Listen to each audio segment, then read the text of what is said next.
हम किसी को लूटते हैं, हमें पता नहीं चलता। हम लुटते रहते हैं खुद, हमें पता नहीं चलता। मुझे तुम्हारी सुरक्षा की चिंता हो रही है तो हम जंगल के कुत्ते ही, तो भागेंगे तो वही मांस और बोटी के पीछे ही, और क्या करें। पर हुआ ये है कि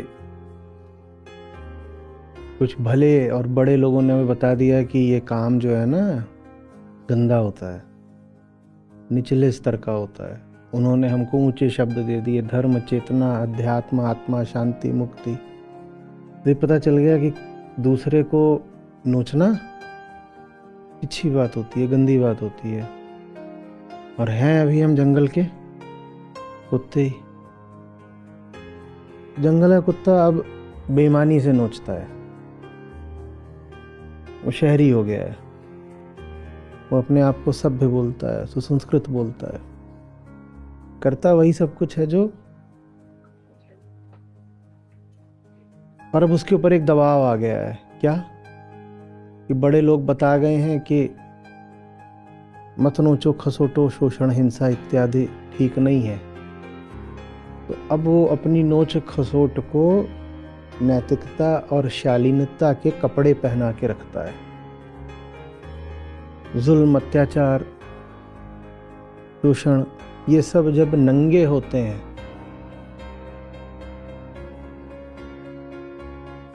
तो समाप्ति इनकी आ जाती है। ये चल इसीलिए जाते हैं क्योंकि इनका रूप दूसरा होता है। इन्होंने अपना अलंकार श्रृंगार कर लिया होता है। सबसे ज्यादा सवाल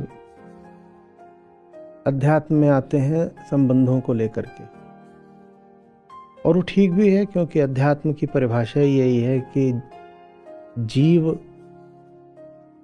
संसार से रिश्ता क्या बनाए, यही जानना अध्यात्म। अहंकार का संसार से सही संबंध तय करना ही अध्यात्म है। तो सबसे ज्यादा जो सवाल आते हैं वो संबंध को, रिश्ते को ही लेकर के आते हैं। और सुनने में सबसे कठिन जो जवाब होते हैं वो भी संबंधों के प्रश्नों के ही होते हैं। क्योंकि संबंध हमारे हैं तो सबके सब किस तल के।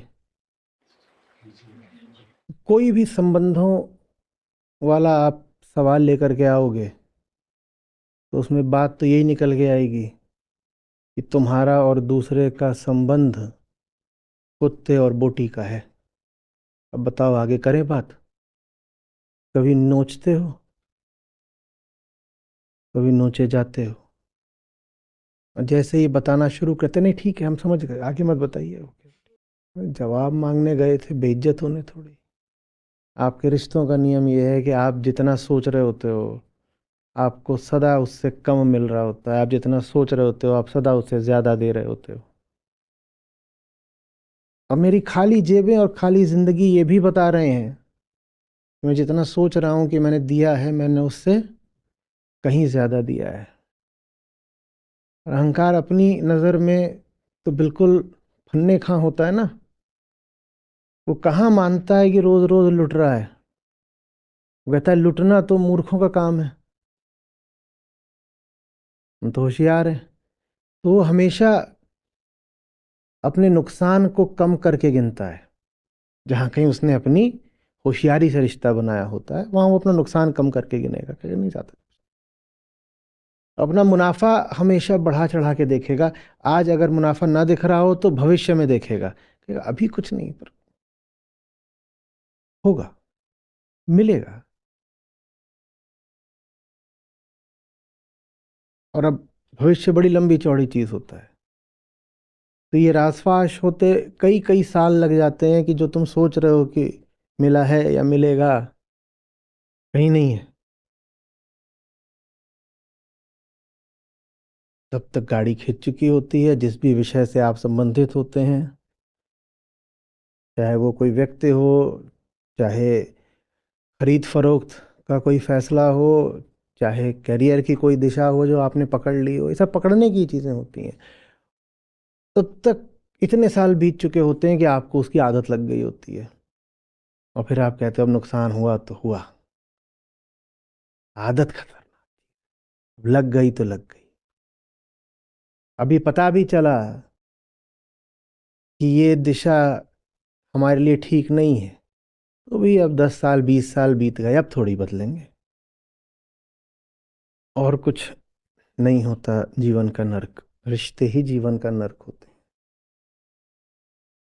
पूछा कि नर्क क्या होता है, परिभाषा बताइए। पूछने वाले ने सोचा होगा बताएंगे कि मरने के बाद वो नाभि से जो गैस निकलती है, जिसको लोक धर्म वाले बोलते हैं जीवात्मा,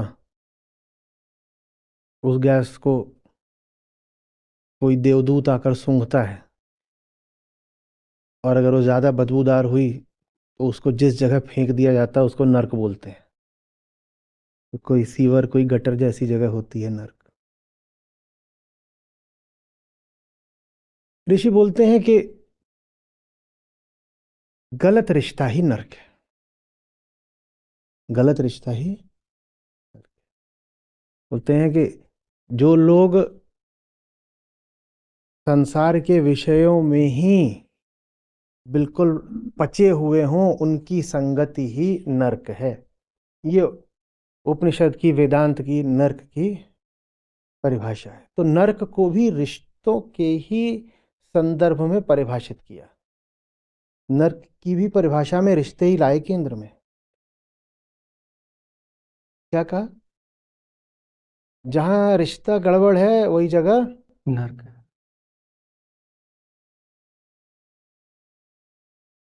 बहुत लोग तो धार्मिक इसीलिए होते हैं ज्यादातर कि मरने के बाद नर्क न जाना पड़े। मैं उनसे कहता हूं तुम निर्भय हो जाओ, तुम्हें नर्क इत्यादि कहीं नहीं जाना पड़ेगा, तुम नर्क में हो ही। और मैं नहीं कह रहा, ऋषि कह रहे हैं। ऋषि ने क्या कहा है? क्या कहा है ऋषि ने? जहां तुम गलत रिश्ते में फंसे हुए हो वही जगह नर्क है।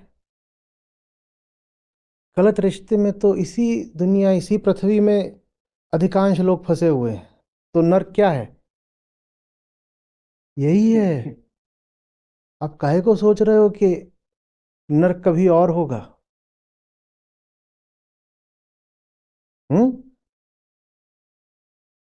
ये जो हमारी दुनिया है ये किसी और दुनिया का नर्क है। आप कुछ और हो सकते थे, वो होने की जगह आप ये हैं, यही नर्क है। अब यहां के बाद किसी और नर्क में थोड़ी जाओगे। क्यों कहा गया है कि जीवन दुख है? जिस जगह दुख पाने के लिए ही जाओ वो जगह क्या है? हम नर्क में ही पैदा होते हैं।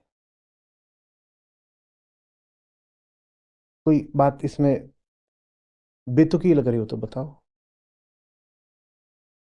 वेदांत से लेकर बौद्धों तक सबने क्या कहा है कि जीवन, और बच्चा पैदा ही होता है घोर अज्ञान में। जहां तुम दुख पाने के लिए ही जाओ, जहां तुम अज्ञानवश ही मौजूद हो, वो जगह क्या कहलाएगी? और ऋषि ये भी कह रहे हैं कि जहां गलत तुमने संबंध बना रखे हैं वही जगह नर्क है। और गलत संबंध तुम कहाँ बनाओगे मरने के बाद? गलत संबंध सब कहाँ बना रखे हैं? तो किसी भूल उल में मत रहिएगा कि नर्क कभी बाद में आएगा। नर्क आ चुका है। जैसे होता है ना कि बहुत लोग गाड़ी में सो रहे होते हैं, हमारा स्टेशन अभी आएगा, तो वहाँ आएगा नहीं, ये नर्क है। इसीलिए अध्यात्म मुक्ति की बात करता है। सारी बातें अब लग रही है ना तार्किक। मुक्ति की क्या जरूरत होती है अगर आप किसी बहुत अच्छी जगह होते तो? ये नर्क ही है। इसीलिए आपको बार बार कहा जाता है कि देखो कहाँ हो। इसीलिए अध्यात्म की एकमात्र विधि अवलोकन की है। जान लो कि नर्क में हो तो छुटकारे की फिर ज्वाला उठे भीतर से। यही नर्क है। कौन है यमराज? हमारे ही भीतर जो मृत्यु बसती है वही यमराज है। मृत्यु का देवता कहीं बाहर से भैंसे वगैरह बैठ के नहीं आएगा। यही जीवन है, यही मौत है। हमें पता ही नहीं चलता हमें कहाँ लाभ हो रहा है और कितना हो रहा है। हमें पता ही नहीं चलता कि कहाँ दे रहे हैं और कितना दे रहे हैं। एक समय था जब मैं फिल्में बहुत देखता था, जब तक आप लोग मेरी जिंदगी में नहीं आए थे। जब मेरे पास रात में कम से कम 11-12 बजे के बाद थोड़ा वक्त होता था, तो जो आखिरी शो होता था वो मैं लगभग 10 साल ऐसा चला है कि हफ्ते में 2 बार 3 बार जो कुछ भी लगा है मैं चला जाता था देखने। सब कुछ निपटा निपटू के, कुछ नहीं बचा, सड़क खाली है, जा करके वहां बैठ गए। उसमें मैंने कितनी बार देखा, क्योंकि मैं तो जितनी सड़ी गली होती थी सब देखता था। मैं कहता था इसमें और आम जीवन में कोई अंतर तो है नहीं।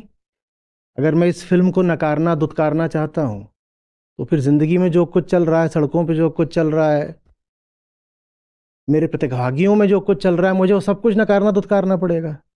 जब मैं उनको नहीं कह सकता कि दफा हो जाओ, तो यहाँ स्क्रीन पे जो चल रहा है वो बिल्कुल वैसा ही है, उसको कैसे कह दूं दफा हो जाओ। मैं सब बड़े निरपेक्ष भाव से देखता था, हाँ दिखाओ।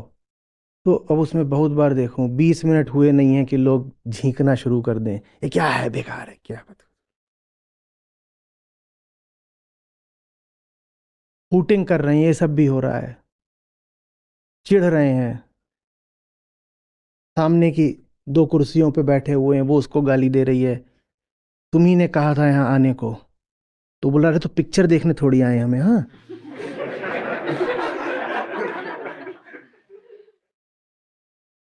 कल कोई कह रहा था कम्युनिटी पे, आचार्य जी को सब कैसे पता। अरे हम माने आसमान से टपके हैं, सब देखा है, हर चीज से गुजरे हैं। लेकिन मुझे कोई नहीं मिला जो पिक्चर से उठ के निकल जाता हो।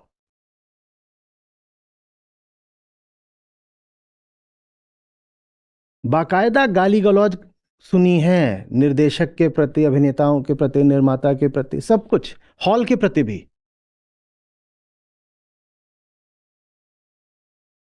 हर चीज के प्रति। उठ के जाते किसी को नहीं देखा।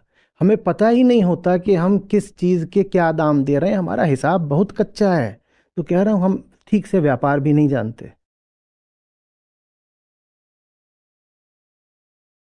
वो व्यक्ति कह रहा है, जब हमने पैसे दिए हैं, 500 तेरे 500 मेरे, 1000 का टिकट लिया है, तो अब उठ के कैसे चले जाएं।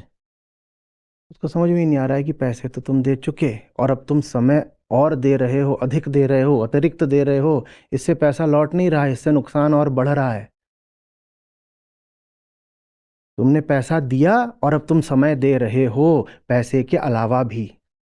उसको नहीं समझ में आ रहा, उसको अंत तक नहीं समझ में आ रहा। उसको बल्कि ये समझ में आ रहा है कि चूंकि ये पिक्चर घटिया है तो इसलिए इसमें पैसे की वसूली तो हो नहीं रही, तो इसको और डट के देखेंगे। वसूलना है, बल्कि इसको 2 बार देखेंगे। वसूलना है, ये है झुन्नू की बुद्धि। हमें कहाँ समझ में आता है किस में हमें क्या मिल रहा है और किस में हम क्या दे रहे हैं। जहां बात सूक्ष्म है, सटल है, जहां नोटों की आवाज सुनाई नहीं देती, वहां कैसे समझ में आएगा। जब हमें वहां भी नहीं समझ में आता, जहां मामला सीधे सीधे सांख्यिक है, न्यूमेरिकल है, जहां पे आप देख सकते हो कि इतना दिया इतना लिया। हमारी तो अकाउंटिंग भी बहुत गड़बड़ होती है। हम तो यही सोच रहे होते हैं कि हमने दूसरे के साथ जो भी सौदा करा उसमें हमारा मुनाफा है। नहीं, मुनाफा नहीं है, तुम्हारा नुकसान हो रहा है। जब भी तुम दूसरे के साथ शोषण का सौदा करते हो, उसमें तुम अपना ही भारी नुकसान कर रहे होते हो।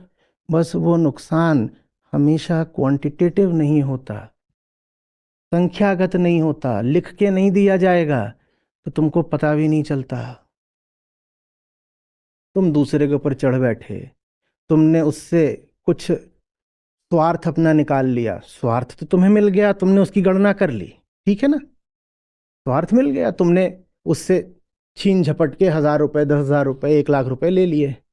वो तो तुम्हें दिख गया, तुम्हें ये नहीं दिखा कि तुमने मित्रता खो दी। जो मिला वो 10,000 का था, जो मित्रता खोई वो कितने लाख की थी। क्योंकि ये कहीं लिखित में नहीं आता तो हमें लगता है कि जो मित्रता खोई उसका मूल्य शून्य था। ये रहा हिसाब। तुम दूसरे के ऊपर चढ़ बैठे, चढ़ के तुमने उससे अपनी काम वासना पूरी कर ली, तुमने उसका प्रेम तो खो दिया ना। काम वासना पूरी कर ली, उसका हिसाब तुम लगा लोगे। कैसे लगा लोगे? कहोगे ये काम वासना पूरी करने के लिए मैं वेश्यालय जाता अगर तो 5,000 रुपये खर्च करता। आज इसी के ऊपर चढ़ करके, चाहे वो पत्नी हो, प्रेमिका हो, कोई हो, आज इसी के ऊपर चढ़ के मैंने अपनी वासना पूरी कर ली तो 5,000 रुपये वाला काम तो हो गया। तुमने उसका प्रेम खो दिया। और प्रेम कितने लाख कितने करोड़ का खोया, वो कोई लिख के नहीं देता। तो तुम्हें लगता है कि उस प्रेम की कोई, और तुम्हें लगता है कि सौदा मुनाफे का रहा। किसी का कोई सौदा यहाँ मुनाफे का नहीं है। ये नर्क है। यहाँ सब खो रहे हैं, यहाँ सब खो ही रहे हैं।